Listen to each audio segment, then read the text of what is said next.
Photography. My name's Chris, and today we're going to be talking about macro photography. So, I've reviewed some of the macro lenses already, but today I'm going to be doing a comparison between three different lenses.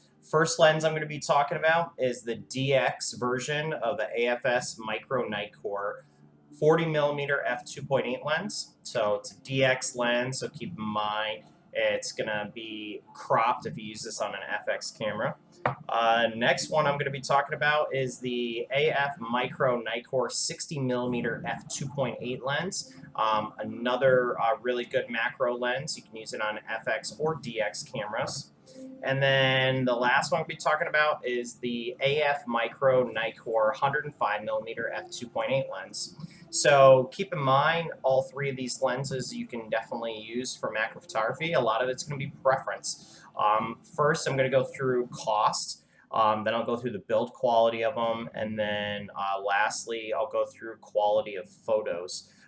So first, cost, because I know that's going to impact a lot of people and what they decide as to which lenses they buy. A lot of times you're on a budget and you need to be able to select a lens that's going to be both economical and also going to be able to produce really good photos. So I personally only really use the Nikon lenses. There are some Tamron lenses and Sigma lenses that are okay that I can use, but as a whole, I mainly buy Nikon because even if I want a cheaper lens, I'm going to go older as opposed to going to an off-brand lens. But there are some really good lenses made by the outside companies, so just keep in mind there's nothing wrong buying those lenses. It's more preference. So first, cost. I'll start with the DX lens. So realistically, you're only going to really be buying this if you have a DX camera. I wouldn't necessarily recommend it if you have an FX camera, but this one right here, the 40mm f2.8 lens, has a cost of about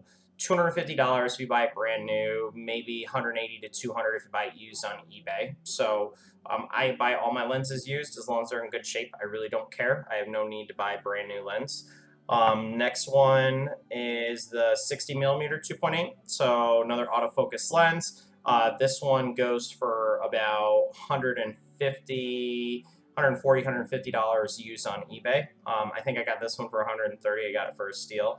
The next one is the 105mm 2.8. So this one, a little bit bigger of a lens, but has a cost roughly in the $180 to $200 range used on eBay. So all three lenses aren't going to be a huge difference in cost. So a lot of it's going to come down to your preference. Like I said, if you have the DX camera and you want to get a DX lens, it's lightweight, small, compact, easy, the 40mm is going to be the way to go. And it's got AFS, so it's a little bit better autofocusing sensor on here. But as a whole, this is when you would use that as if you have a DX camera.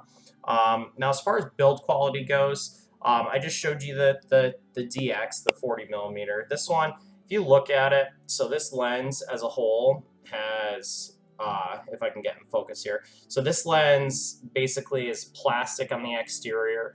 The actual interior, obviously the glass is going to be good on any of the lenses that you look at that Nikon creates, but it's a plastic quality. Everything. It's got a filter ring on the outside that you can use with it if you want to be able to put a lens hood on it, especially if you're using flash for your macro photography. It's going to have the autofocusing sensor built in, but it also has manual focus if you want to be able to control a little better for your macro photography. It's got the little distance thing that's right here, the distance chart that'll show you the different distances. My camera obviously is not showing it real well, but as a whole, it's going to give you an okay build quality. I personally don't like the DX build qualities as much because they're plastic. They feel a little bit cheaper as a whole. But Nikon makes them really well, so there's nothing wrong with getting these versions of the lenses. I have a bunch of DX lenses, so it's just going to be preference on the build for that. It does have both the manual focus sensor and auto manual, so if you want to just basically leave it in manual and be able to control it for the macro photography, you can do that. Also gives the ability to change the focus distance, whether you want to do full or whether you want to do from infinity to 0.2 meters. So lets you control that a little bit better. as far as the overall feel to it, it's like I said, it's lightweight, so you're gonna like it if you like to have lightweight compact lenses. Next one I'm gonna look at, so this is gonna be the Micro Nikkor 60 millimeter f2.8. So this is a heavy lens. If you feel this lens, it feels pretty heavy for the size. It's still not a lot bigger difference from the 40 millimeter. So if you look at these, size-wise, they're about the same. This one here, the 60 millimeter, weighs a lot more. So keep that in mind when it's on your camera. Also feels like if you drop it, it would smash in a billion pieces. So keep that in mind too. The actual build though, it's going to have a lot of metal that's built into here too. So this one feels a lot sturdier if you hit it. Not that I want to hit it real hard. It does have the autofocus and manual focus control here. So if you want to be able to do manual, you can. It's got the manual focusing ring right here that you're going to be able to switch. It's got the aperture ring, which a lot of the autofocus lenses that are a little bit older have before they did the AFS. It also has the same control where you can do limit the focusing distance, or if you do full focusing distance. And it also has that built-in distance meter right here. Everything else on it is going to be pretty solid. Glass is really sharp in this lens. Overall, I'd say really good lens as a whole. And then the next one is the autofocus Micro Nikkor 105 2.8 lens. For the build quality on it, this one's also a sturdy metal build to it. It's got the manual focusing ring, and it's got the ring to be able to switch between auto and manual focus. It's also got the different the distance meter that's here. It's also going to be able to control whether you do you're going to limit your focusing distance or if you're going to do full focusing distance. Also has aperture ring because it's an AF lens, an older one. This one I've got a filter on the end of it, but as a whole, glass quality on here is really good. So the overall build, this one's very heavy, heaviest of the three. Obviously biggest of the three, because if you look at even the next size down, it's big distance, bit of a difference there. So, but as a whole, very good quality, solid lens. Now, as far as pictures go, so it's going to make a difference about what type of macro photography you're doing. Are you going to be using flash photography? Are you going to have a small area you're working in? So if you have a small area you're working in and you want to be able to get a lens that's going to be able to get really close in and be able to really tighten it up for your pictures, you're going to want to use the 40 millimeter DX. So the 40 millimeter DX lens has the closest focusing distance between the three. I would say that, you know, if you're going to be getting in real close, you're going to see that you're going to have, the only thing is you really don't need a lot of space. I mean, realistically, you're going to be able to get about yay close to it, and it'll start focusing. So pretty good. So small areas that you're going to be working in, compact, go with the DX. If you're, and the quality of the photos on all three of these is really sharp, really good. So you don't have to worry about the quality as much. I'm going to show you 3 variations of the same exact picture using all 3 of these lenses when we're done at the end of this video, so you can see. But then when it comes to the other one, it's going to go kind of in order of size and length.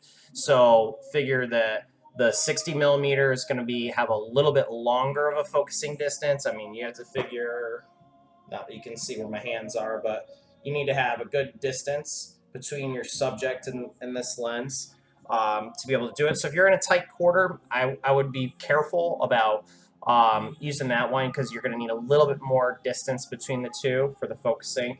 And then lastly is the 105 millimeter, and just as you would suspect, the 105 millimeter doesn't have as close of a focusing distance. So you have to be a little bit farther for this. So this kind of macro photography is good if you have like a setup display where you're going to be set back a few feet from it, and you really want to be able to use the longer lens to get in close and then be able to do the macro photography, especially if you have a lot of lighting equipment and you're going to be doing flash photography, whether it's still life photography, whether it's jewelry photography, stuff like that. You're going to want to have that longer lens, get back a little bit farther and be able to shoot in on it. So other than that, as far as macro photography goes, there's a lot of different types of equipment you can use. You definitely want to use a tripod when you're doing macro photography because odds are you're probably going to be shooting at a higher aperture, not a lower aperture, and so your shutter speed's going to have to be synced up with your flash if you're using a flash, or if you're not, you're going to have a slower shutter speed. The slower shutter speed is going to be harder to do handheld and keep it clear. And when you're trying to get every little fine detail of an item, you want to make sure that you're really keeping it stable. So a tripod's going to be mandatory most of the time when you're doing macro photography. Unless you're out in bright sunlight taking flowers or something, there might be tons of light and you might be okay. So keep that in mind. Also, flash. So, I recommend off-camera flash.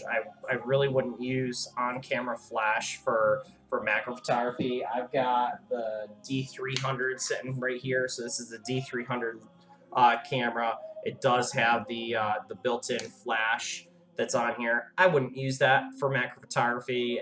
In a pinch, it'll work, but it's really going to create really harsh contrast and it's not going to look real good. If you have something like an off-body flash, which let me actually grab one here.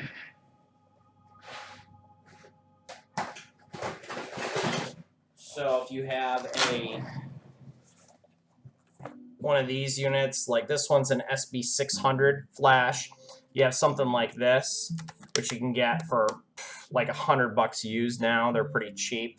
Maybe less, but something like this is good. You can either put it on an off-camera shoe, or you can have it set up somewhere, or if you are going to use it on the actual camera itself, I would highly recommend when you put it onto the camera, don't shoot directly at it.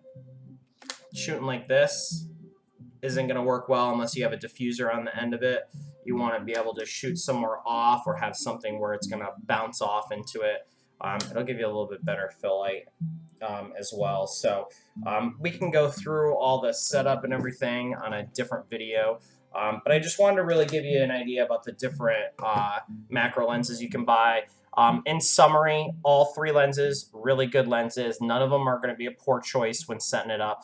I would highly recommend, if you can, I would probably vouch for this one, the 105mm 2.8. I would say it's my favorite of the three lenses.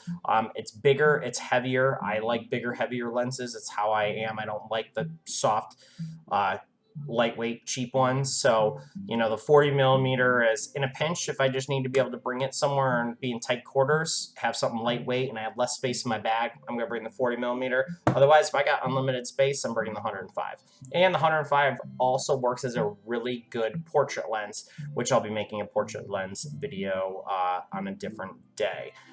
Comparing those lenses, because there's a lot of portrait lenses you can use. So there's other macro lenses too, so definitely give me your feedback. Tell me what you think. I'm going to post some pictures, variations taken with 3 different lenses, same exact picture, and I'll do them in a row. So you'll see they'll start out 40mm lens, then 60, then 105, and then I'll do a different subject, and I'm going to do it 3 different times at the end of this video. So hopefully that helps you a little bit.